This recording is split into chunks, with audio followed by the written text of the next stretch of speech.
اس پوری political change کا، وہ پاکستان کی ملٹری اسٹیبلشمنٹ کو اٹھانا پڑا، ایز اے کانسیپٹ پاکستان کی آرمی کو اٹھانا پڑا. شاید کوئی اشخاص ایسے ضرور ہو سکتے ہیں جو ذاتی طور پر اپنے آپ کو نقصان دہ نہیں سمجھتے ہیں، لیکن ایز این انسٹیٹیوشن پاکستان کی ملٹری اسٹیبلشمنٹ کو بہت زیادہ نقصان ہوا. جب میں نے اس وقت یہ ویلاگس کیے تھے تو میرا مقصد کہنے کا تھا، اس کو ہائی لائٹ کرنے کا یہ تھا کہ اگر اس چیز کو سمجھا جائے گا تو شاید یہ نقصان نہیں ہو سکے گا، کیونکہ جس چیز کو آپ ڈسکلوز کرتے ہیں، اس کو ہائی لائٹ کرتے ہیں، جیسے عمران خان صاحب مسلسل یہ کہتے رہے کہ مجھ پہ قاتلانہ حملے کا خدشہ ہے، میں نے لوگوں کے نام دے دیے ہیں، تو وہ در حقیقت یہ وارن کر رہے تھے کہ آپ مجھ پہ قاتلانہ حملہ نہ کریں. لیکن اس کے باوجود جو پلانرز ہیں وہ اتنے بیوقوف ہیں، یہ اتنے ڈیسپریٹ ہیں کہ انہوں نے پھر بھی وہ چیز کی جو کہ ان کو نہیں کرنی چاہیے تھی. تو جہاں میں نے 7 مہینے پہلے جن خدشات کا اظہار کیا تھا وہ صحیح ثابت ہوئے. اب مجھے یہ بہت بڑا خدشہ ہے کہ پاکستان کی جو پولیٹیکل پولرائزیشن جس ڈائریکشن میں جاری ہے، جس طرح سے لوگوں نے سین گڑائے ہوئے ہیں 3 4 بڑے پاور سینٹرز نے، جس میں سب سے بڑا پاور سینٹر پاکستان کی ملٹری اسٹیبلشمنٹ ہے،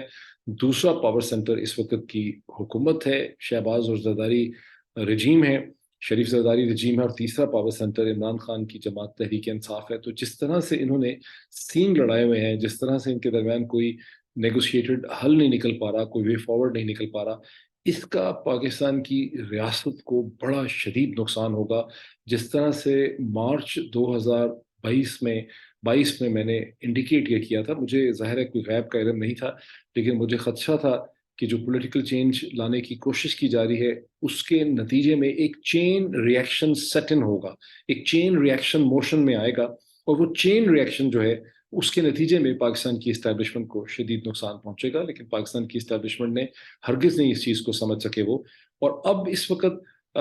جو کچھ ہو رہا ہے اس سے ایک نیا چین ریئیکشن پیدا ہوگا جس سے پاکستان کی ریاست کو بہت نقصان پہنچے گا. اور یہ چین ریئیکشن چند مہینوں پہ نہیں، چند سالوں پہ محیط ہو سکتا ہے، جس کے نتیجے میں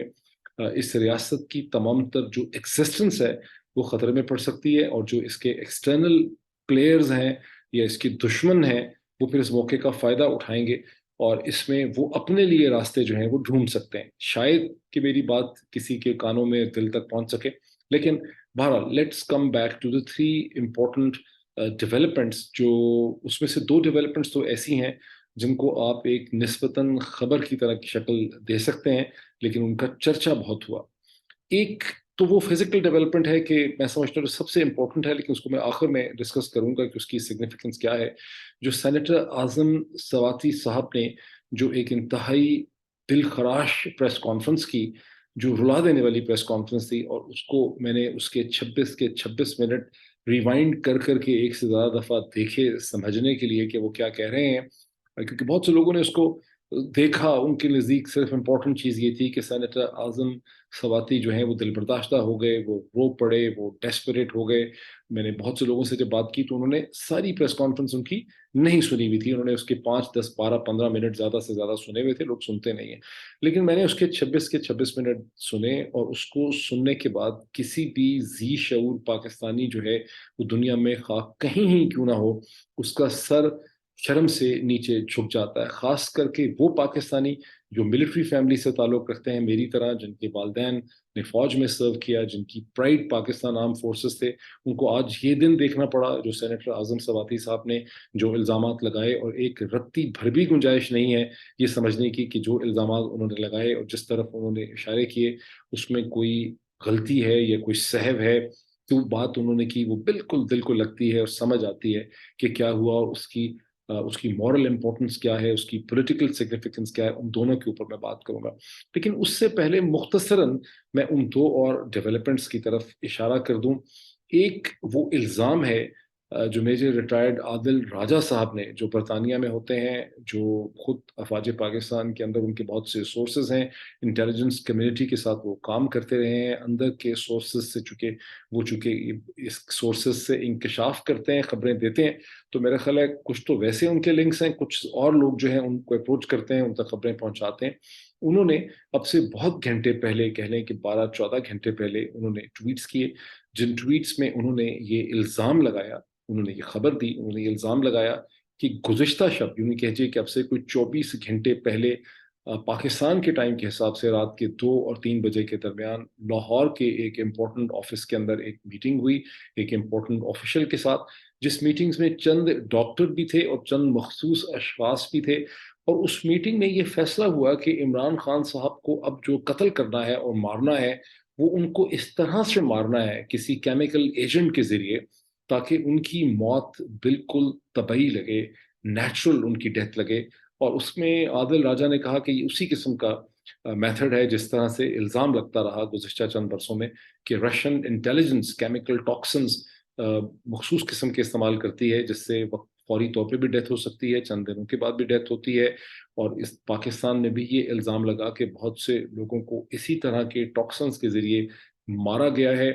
جس سے کارڈک اریسٹ جو ہے وہ ہو سکتا ہے۔ بعض ہلکے اسلام آباد میں جب میں تھا، اسلام آباد بیسڈ ڈپلومیٹک سرکلز نے اس خدشے کا بھی اظہار کیا اور الزام لگایا کہ خادم رضوی صاحب جو ٹی ایل پی کے فاؤنڈر لیڈر تھے، جب ان کی ڈیتھ ہوئی پلمنری ڈیفیکلٹیز اور لنگ کمپلیکیشن سے، بریدنگ ڈیفیکلٹی سے، تو وہ نیچرل ڈیتھ نہیں تھی بلکہ انہیں ٹاکسن انجیکٹ کیا گیا۔ بہت سی جو ویسٹرن یعنی مشنز ہیں اسلام آباد بیسڈ، ان کا اپنا انالیسس یہی ہے کہ خادم رضوی کی ڈیتھ بھی نیچرل نہیں تھی، انہیں بھی مارا گیا۔ یہ چیز ایسی ہے جو شاید سوشل میڈیا پہ بھی اس کا ذکر ہوا ہو، لیکن یہ ایک الزام بھی ہو سکتا ہے۔ یہ چیزیں جو ہیں اس کی چہمہ گوئیاں تو مسلسل چلتی رہی ہیں۔ اب عمران خان صاحب کے حوالے سے یہ جو الزام لگا ہے، اس پہ میں نے ٹویٹ بھی کیا تھا، عادل راجہ کے ٹویٹ کو کوٹ ٹویٹ میں نے کیا تھا۔ میں نے کہا تھا کہ یہ بہت ہی سنگین الزام ہے، اور جن ریلیونٹ کوارٹرز کی طرف یہ الزام لگا ہے، یہ بہت ضروری ہے کہ وہ اس کا ایک بھرپور جواب دیں اور ایکسپلین کریں۔ اس میں ایکسپلین یہ کریں کہ کیا لاہور شہر کے ایک امپورٹنٹ آفس کے اندر رات کے 2-3 بجے کے درمیان ایسی کوئی میٹنگ ہوئی؟ اگر میٹنگ ہوئی تو اس میں کون کون لوگ شریک تھے، اس میٹنگ کا مقصد کیا تھا، گولز کیا تھے، ایجنڈا کیا تھا، تاکہ اگر یہ خبر غلط ہے، یہ مس انڈرسٹینڈنگ پہ بیس کرتی ہے، تو اس کا ابھی سے جو ہے کوئی اس کا کوئی ریجوائنڈر ہونا چاہیے، اس کی کوئی سیٹسفیکٹری ایکسپلینیشن ہونی چاہیے۔ تاہم عادل راجہ صاحب کی اس خبر آنے کے بعد چند گھنٹوں کے بعد ملیحہ ہاشمی صاحبہ نے ایک ٹویٹ کیا، اور انہوں نے کہا کہ شاید عادل راجہ کی خبر ٹھیک تھی، بیکاز لاہور میں بتایا جاتا ہے کہ انہوں نے کلیم کیا کہ شوکت خانم میڈیکل ہاسپٹل سے ایک شخص کی گرفتاری ہوئی ہے، جس نے اپنا نام بھی دیا ہے، اور جو وہاں یہ معلوم کرتا پھر رہا تھا کہ عمران خان صاحب کو جو میڈیسنز دی جا رہی ہیں، جو میڈیسن ہاسپٹل کے اندر ایک ڈپارٹمنٹ ہوتا ہے جو میڈیسنز کو ڈسپینس کرتا ہے، میڈیسن وائلز میں آتی ہیں، ایشو ہوتی ہیں، تو وہ میکینزم کیا ہے، وہ پروسیجر کون ہے، وہ میڈیسنز ان کو کون ڈسپینس کر رہا ہے۔ جب اس کو شک ہوا، اس کو گرفتار کر لیا گیا، اس کو پولیس کے حوالے کیا گیا، تو اس نے اپنا نام بھی بتایا، اور اس نے یہ کہا کہ میرا تعلق فیڈرل انویسٹیگیشن ایجنسی FIA سے ہے۔ اب یہ بات بڑی سنگین ہے، اس کا بھی کوئی جواب یا کلیریفیکیشن جو ہے وہ FIA کی طرف سے اور شہباز شریف صاحب کی حکومت، بیکاز FIA کو وہی کنٹرول کرتی ہے فیڈرل گورنمنٹ،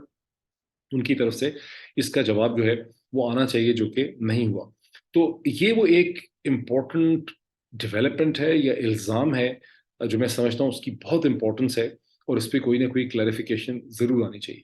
دوسری ایک ایسی خبر ہے، یہ بھی میرے حساب سے غیر مصدقہ ہے، جو کہ خبر دینے والے جو ہیں ان کا بہت اصرار ہے کہ یہ خبر بالکل ڈن ڈیل ہے، جنہوں نے مجھے 24 گھنٹے پہلے یہ بتایا پولیٹیکل سرکلز میں سے کہ شہباز شریف صاحب کی حکومت نے اصولی طور پر یہ فیصلہ کر لیا ہے کہ جنرل قمر جاوید باجوہ صاحب کو ایک بار پھر ایکسٹینشن دی جائے، اور یہ فیصلہ جو ہے وہ عمران خان صاحب پہ قاتلانہ حملہ ہونے کے بعد جو رد عمل ہوا ہے پشاور میں، لاہور میں، مختلف شہروں میں جو لوگ سڑکوں پہ نکلے ہیں، اس کے بعد یہ فیصلہ جو ہے وہ شہباز شریف صاحب کی حکومت نے کیا ہے۔ اب یہ بات بہت عجیب ہے، میرے سورس نے جنہوں نے مجھے یہ خبر دی انہوں نے بہت انسسٹ کیا کہ یہ ڈن ڈیل ہے، یہ فیصلہ ہو گیا ہے، منڈے یا ٹیوزڈے کو یہ خبر جو ہے یہ پبلک ہو جائے گی، یہ سامنے آ جائے گی۔ مجھے اس پہ شک اس لیے ہے کہ جو ملٹری سورسز ہیں، اور اس کے بعد دوبارہ میں نے یہ بات ملٹری سورسز سے ڈسکس کرنے کی کوشش کی، وہ بہت فرم ہیں، وہ کہتے ہیں ایسا ہرگز نہیں ہو سکتا۔ جنرل قمر جاوید باجوہ جو ہیں ان کی جو فیئرویل ڈنرز ہیں ان کا اسکیجول ایشو ہو چکا ہے، ان کے فیئرویل ڈنرز شروع ہو چکے ہیں، وہ ایک سے زیادہ دفعہ کہہ چکے ہیں۔ انہوں نے واشنگٹن میں جب وہ آئے تھے ایک بار پھر انہوں نے یہاں سے کہا تھا کہ میں کوئی ایکسٹینشن نہیں لے رہا، میں واقعی ریٹائر ہو رہا ہوں، اور ان کی ریٹائرمنٹ کی ڈیٹ 29 نومبر ہے، اور اب اس حکومت نے ایک نئے آرمی چیف کی اپوائنٹمنٹ کرنی ہے جس کا اگلے چند دنوں میں اعلان ہو جانا چاہیے۔ تاہم اب 6 نومبر ہو گئی ہے اور اب اس وقت تک اعلان ہو جانا چاہیے تھا، اگر نہیں ہوا تو اگلے چند دنوں میں ہو جانا چاہیے، لیکن ہو نہیں پا رہا۔ دوسری طرف جو پولیٹیکل سرکلز ہیں ان کو یہ شک ہے کہ جب اگر جنرل قمر جاوید باجوہ واقعی جا رہے ہیں 29 نومبر کو، تو اس وقت ان کی اتنی جو بھرپور انگیجمنٹ ہے پاکستان کی پالیٹکس میں، وہ نہیں ہونی چاہیے تھی۔ وہ اور ان کے اپوائنٹڈ جو آفیسرس ہیں ان کی انوالومنٹ، ان کا انٹرسٹ جو ہے وہ اتنا زیادہ ہے in the active management of the political sphere کہ جس سے یہ شک پیدا ہوتا ہے کہ کیا وہ جا بھی رہے ہیں یا نہیں جا رہے ہیں۔ ان کے جانے یا نہ جانے کی بہت بڑی پولیٹیکل سگنیفیکنس ہے، بیکاز تمام پولیٹیکل اور عسکری جو سرکلز ہیں وہ یہ امید لگا کے بیٹھے ہیں کہ جب جنرل باجوہ جائیں گے with full honours and respect, تو اس کے بعد جب چینج آئے گی، کوئی بھی ملٹری چیف آئیں، اس میں بھی بہت امپورٹنٹ ہے کہ کم از کم ملٹری سرکلز کا خیال ہے کہ جنرل عاصم منیر جو ہیں وہ آرمی چیف نہیں بن سکتے اور نہیں بننا چاہیے، اور اس کی وجہ یہ ہے کہ ان کا جو اپنا بیچ ہے اور ان سے جو جونیئر لوگ ہیں وہ اکتوبر میں ریٹائر ہو چکے ہیں، اور کچھ ایسا ان کی پروموشن کا مسئلہ تھا یا ڈیٹس کا مسئلہ تھا کہ انہیں 1 مہینہ اس وقت جنرل باجوہ نے دلا دیا تھا، لیکن اب وہ 26 یا 27 نومبر کو ریٹائر ہو رہے ہیں، اور ایک ایسا آفیسر جو ایکٹنگ چیف کی ریٹائرمنٹ سے پہلے ریٹائر ہو رہا ہے، اگر اسے آرمی چیف نامینیٹ کیا جائے گا، ٹیکنیکلی تو مجھے لوگوں نے کہا ہے کہ کیا جا بھی سکتا ہے، لیکن یہ بڑا معیوب ہوگا اور اس سے بہت سوالات اٹھیں گے، اور اس سے وہ چیف بنتے ہی بڑے کنٹروورشل ہو جائیں گے، اور ساتھ ہی چونکہ چہم گوئیاں ہیں کہ شریف خاندان ان کو آرمی چیف لگانا چاہتا ہے، صرف اس لیے کہ یہ سمجھا جاتا ہے کہ ان کی عمران خان صاحب کے ساتھ جو ہے وہ کوئی بہت اچھے تعلقات نہیں ہوں گے، بیکاز جب وہ ڈی جی آئی تھے تو پرائم منسٹر عمران خان کی ریکمنڈیشن پہ ان کو بہت جلدی چند مہینوں میں ہی ہٹا دیا گیا تھا، جس کی وجہ سے ایک بہت بیڈ ریلیشن شپس جو ہیں وہ ایگزسٹ کرتے ہیں۔ یہ تو اس کا ایک پولیٹیکل پہلو ہے، لیکن دوسرا پہلو بہرحال ان کا یہ ہے کہ ان کی جو پوری پروموشن ہے، ان کی جو ایک رینکنگ ہے ود ان دا ملٹری، وہ کنٹروورشل ہو جائے گی، بیکاز ان کو اصولی طور پہ ان کا بیچ جو ہے وہ ریٹائر ہو گیا ہے اکتوبر کے اندر، لیکن اس کے باوجود یہ خبر ہے کہ ان کو بھی آرمی چیف جو ہے وہ لگایا جا سکتا ہے۔ لیکن اس کے باوجود جو فیلنگ ہے وہ یہ کہ جو کوئی بھی آرمی چیف آئے گا وہ ظاہر ہے کہ اپنا ایک مائنڈ ایکسرسائز کرے گا، وہ ایک نئی ٹیم لے کے آئے گا، وہ انٹیلیجنس کمیونٹی میں تبدیلی کرے گا۔ بہت سے ایسے آفیسرز جو اس وقت خاصی نظروں میں آ چکے ہیں، کنٹروورشل ہو چکے ہیں، جن کے نام لوگ بار بار لیتے ہیں، جو ہونا ہی نہیں چاہیے تھا۔ ان پوزیشنز میں جو لوگ ہوتے ہیں ان کے نام اکثر میڈیا یا عوام لیتے ہی نہیں ہیں، عام زدے عوام کو نام نہیں ہوتے ہیں، وہ صرف سرکلز میں لوگوں کو پتا ہوتے ہیں۔ تو نیا آرمی چیف آئے گا، اپنے ڈیک کو ری ارینج کرے گا، اور چیزیں جو ہیں وہ ایک بہتری کی طرف جا سکیں گی۔ وہ کوئی معاملات کو حل کرنا چاہے گا، وڈرا کرے گا، اور جنرل باجوہ کے جو فیصلے ہیں اس کا بیگیج یا وزن جو ہے نیا آرمی چیف بھلا کیوں اٹھائے گا۔ اس درمیان میں اگر یہ خبر آتی ہے کہ جنرل باجوہ ہی کو شہباز شریف گورنمنٹ ایکسٹینشن دیتی ہے، وہ ایکسٹینشن کو قبول کر لیتے ہیں، تو پھر ایک بار پھر بہت سے مشکل قسم کے پولیٹیکل سوالات جو ہیں وہ اٹھ جائیں گے، خاص کر کے جو ایشو ابھی ہم اور بھی دیکھ رہے ہیں جس کو بھی میں ڈسکس کرنے لگا ہوں۔ بہرحال یہ وہ دو ڈیولپمنٹس ہیں جس کا میں چاہ رہا تھا کہ کم از کم ذکر ضرور کر دیا جائے، اور یہ آنے والے چند دنوں میں ہی پتہ چلے گا کہ ان کی حقیقت جو ہے وہ کیا ہے۔ دونوں اپنے طور پہ بہت امپورٹنٹ ڈیولپمنٹس ہیں۔ اب آ جاتے ہیں اس ڈیولپمنٹ کی طرف جو میں سمجھتا ہوں کہ آج کے دن کی گزشتہ 24 گھنٹے کی سب سے دل خراش اور امپورٹنٹ ڈیولپمنٹ تھی، جب سینیٹر اعظم سواتی صاحب نے ایک باقاعدہ پریس کانفرنس کی، جس میں وہ بہت دل برداشتہ تھے، وہ رو بھی پڑے اس پریس کانفرنس کے درمیان، جس میں انہوں نے بتایا کہ کیسے انہیں ان کی بیٹی نے فون کیا اور ان کو بتایا کہ ان کی ایک ویڈیو جو ہے وہ ایک ان نون نمبر سے، یعنی وہ ٹیلی فون نمبر جس کے اوپر ان نون لکھا ہوا آتا ہے، اور ایسے ان نون نمبر جو ہیں وہ صرف سرکاری ملازمین کے پاس ہی ہوتے ہیں ان پارلنس میں، بلکہ انٹیلیجنس کمیونٹی کے پاس ہوتے ہیں، گورنمنٹ آفیشلس کے پاس ہوتے ہیں۔ ہر ایک ان نون نمبر نہیں لے سکتا، اور ان نون نمبر سے اگر آئے بھی تو ظاہر ہے کہ ان نون نمبر کو بھی ڈھونڈنا کوئی امپاسبل نہیں ہے پاکستان کی ٹیلی کام کمپنیز کے لیے۔ اگر ول ہو، اگر وہ ڈھونڈنا چاہیں تو لا انفورسمنٹ ایجنسیز ان نون نمبر جس فون پہ ریسیو ہوتا ہے یا وہاں سے ایک ٹیکسٹ میسج آتا ہے، یہ ویڈیو آتی ہے، تو چند منٹوں ہی کی بات ہے کہ ٹیلی فون کمپنی اس ان نون نمبر کو ڈھونڈ سکتی ہے۔ بہرحال ایک ان نون نمبر سے ان کو ایک پرائیویٹ ویڈیو بھیجی گئی، اور جب اعظم سواتی صاحب کہتے ہیں کہ میں نے پوچھا اور مجھے احساس ہوا کہ یہ ویڈیو کوئی